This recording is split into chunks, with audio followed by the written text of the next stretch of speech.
श्वेता खरात सिने अभिनेत्री या जयसिंगपूर येथील वार्ड क्रमांक 5 आणि 4 मध्ये मुक्ताई वगैरे, सागर माने व संजना वैदू, प्रदीप गायकवाड यांच्या प्रचारार्थ दिनांक 29 रोजी सायंकाळी येणार आहेत.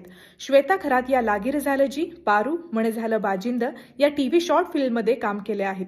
तरी आपण सुद्धा यायला लागतंय. नमस्कार, मी अभिनेत्री श्वेता खरात. जनसंघर्ष विकास आघाडीचे अधिकृत उमेदवार वॉर्ड क्रमांक 5चे सौ मुक्ताई वगैरे, श्री सागर माने तसेच वॉर्ड क्रमांक 4चे श्री प्रदीप गायकवाड व सौ संजना शिर्के यांच्या प्रचारार्थ मी येतेय दिनांक 29 नोव्हेंबरला सायंकाळी 4 वाजता जयसिंगपूरमध्ये. मी येतेय, तुम्ही सुद्धा नक्की या. धन्यवाद.